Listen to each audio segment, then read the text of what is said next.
Missile से पाकिस्तान को चटाई धूल, उसी ने अब यूक्रेन को किया तबाह। अमेरिका का डिफेंस सिस्टम भी हुआ फेल। बिजली की रफ्तार, हाथी की ताकत, ब्रह्मोस बन गया है भारत का गौरव। रूस ने भी मानी भारत की ताकत, कर रहा सलाम। रडार को छकाया, यूक्रेन के ड्रोन लॉन्च एरिया को निशाना बनाया, पूरे इलाके को कर दिया धुआं धुआं। दुनिया ने देखा दम। यूक्रेन ने नेटो के उकसावे में जो गलती रूस के अंदर ड्रोन घुसाकर की थी, उसकी पहली सजा रूस ने उसे दे दी है और ऐसी जगह जाकर हमला किया है जहां वो सोच भी नहीं सकता था। दरअसल जिस जगह से यूक्रेन अपने ड्रोन लॉन्च कर रहा था, रूस ने ब्रह्मोस की बहन से उसे तबाह करवा दिया है।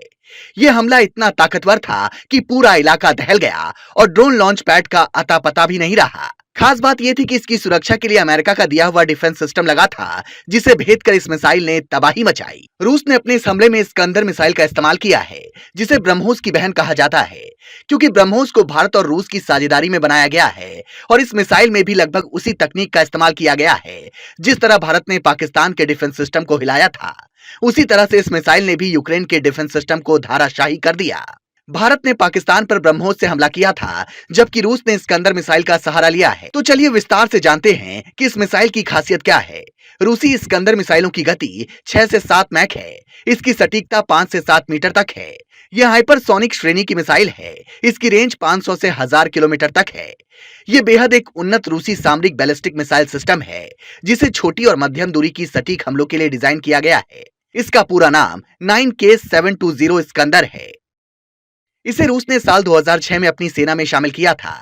यह सिस्टम जमीन से जमीन पर मार करने वाली मिसाइलों का उपयोग करता है, जो पारंपरिक और परमाणु दोनों तरह के वॉरहेड ले जा सकती है। स्कंदर एम इसका सबसे उन्नत संस्करण है, जिसे आधुनिक युद्ध क्षेत्र की चुनौतियों के लिए तैयार किया गया है। इसकी रेंज 50 से 500 किलोमीटर तक है। यह विभिन्न लक्ष्यों जैसे सैन्य ठिकानों, कमांड सेंटर और हवाई रक्षा प्रणालियों को नष्ट करने में सक्षम है।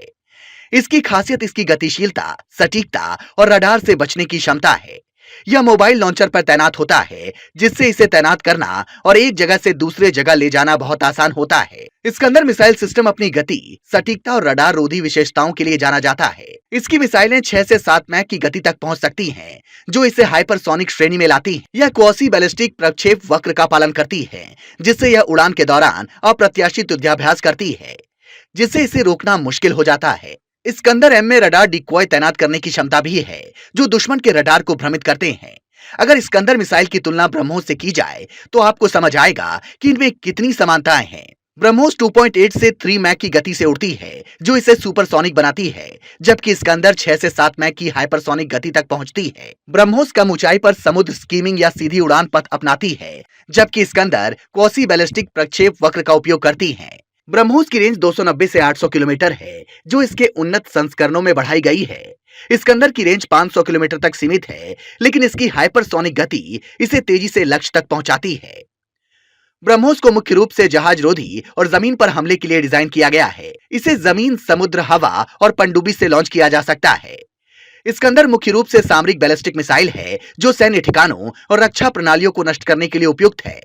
कुल मिलाकर स्कंदर मिसाइल सिस्टम रूस की सामरिक शक्ति का प्रतीक है, जो अपनी हाइपरसोनिक गति, सटीकता और रडार रोधी क्षमताओं के लिए जाना जाता है। इसने यूक्रेन में पैट्रियट सिस्टम की सीमाओं को उजागर किया, लेकिन इसे पूरी तरह तोड़ने का दावा विवादास्पद है। दूसरी ओर ब्रह्मोस भारत की सुपरसोनिक क्रूज मिसाइल तकनीक का शानदार उदाहरण है, जो अपनी बहुमुखी प्रतिभा और सटीकता के लिए प्रसिद्ध है। लेकिन इस सब के बीच रूस और यूक्रेन का युद्ध बेहद खराब स्थिति में पहुंच चुका है, जो पूरी दुनिया के लिए एक तरीके से खतरा बनता जा रहा है, क्योंकि अगर परमाणु युद्ध हुआ तो पश्चिम भी इससे अछूता नहीं रहेगा। Bureau report.